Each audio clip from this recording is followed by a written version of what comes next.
I'm Edward Sigei. I'm the Executive Director of the Kenya Copyright Board. I'm here to address and bring the news of development and of an ICT system to enable users to self-license and receive their license on a virtual basis without need for an inspector from the CMOs coming in into their premises. This intervention comes from the directive of His Excellency the President and the CS Ministry of ICT early this year, and the funding from Safaricom PLC.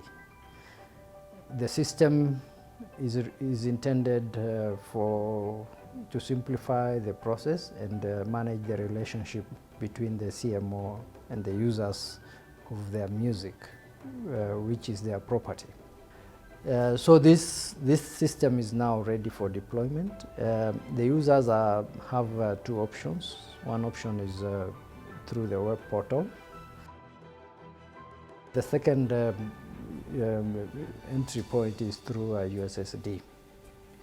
The USSD would be useful for people who may be far from the internet.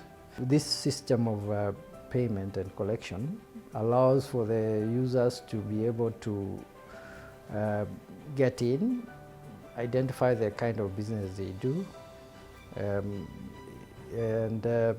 maybe manage their payments by way of quarterly or monthly or annual payment, and obtain their licenses for the purposes of compliance.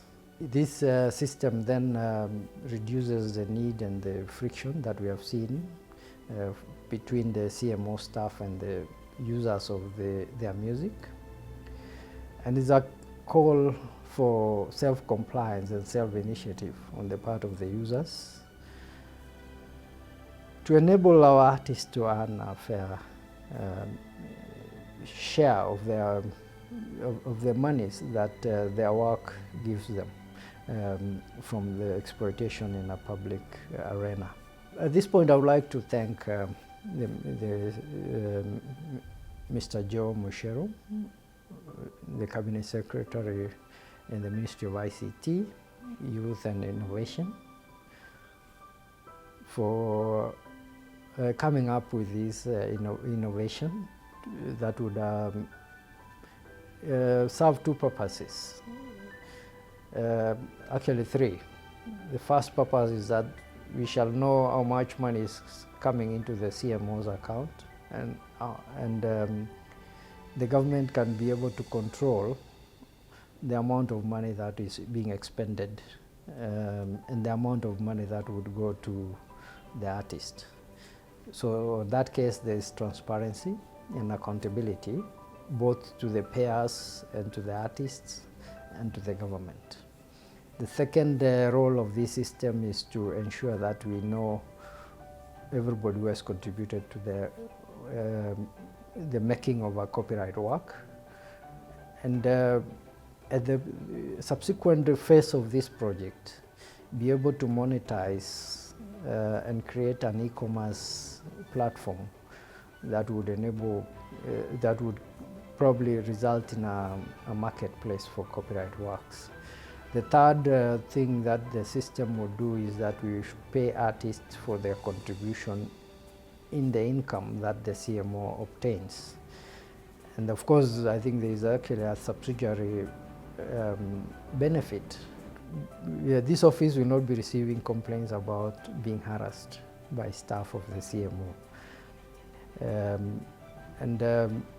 I think for the public, I think once we license a CMO, it serves a regulatory role. We get information that we need, the data that we need, and we can be able to help them further improve their performances. So in that regard, I would urge the public and every business that uses music to pay. to pay without intervention from either the CMO or my office. And once this payment and compliance goes up, we should be able to help you as well in terms of subsequent review of the tariff that we have established. And finally, my office is ready to negotiate and review some of these tariffs as we speak, for the, which we have gazetted for the next 2 years. I would like to assure artists that we are aware that they may want a higher price, but we call on them to be patient and allow KECOBO to steer this process. We also hear you when you want to have a bigger share of the income, especially in the area of the media.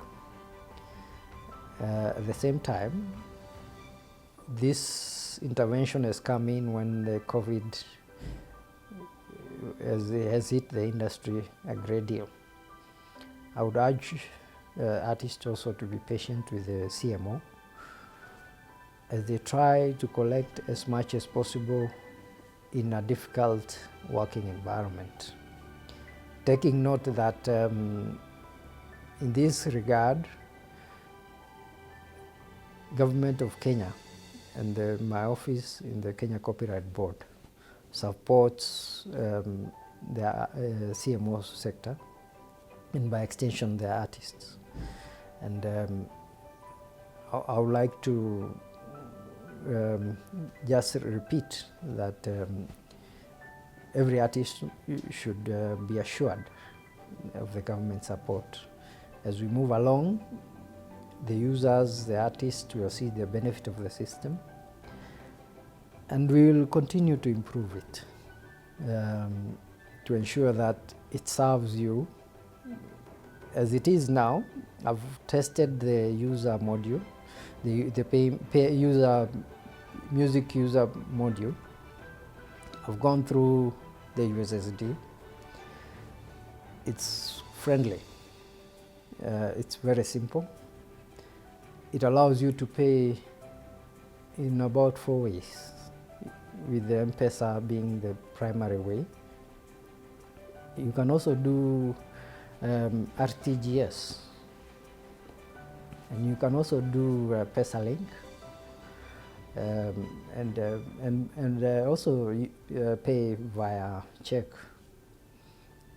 And the last review of this system before the launch, we have put in a provision to enable you to choose a payment plan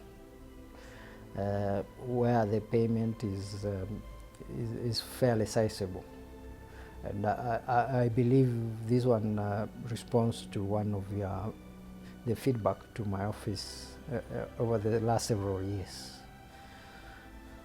So I would urge the use of this system, the adoption of this system. I think we will rely on the associations of the matatu sector, transport sector, the media sector, the hotel sector, which has also suffered, and we understand the suffering you're going through. There will be no pressure on you to pay, but we would urge you, as soon as you are able to resume and start running more or less normally, to start making payment in a manner that discharges your compliance.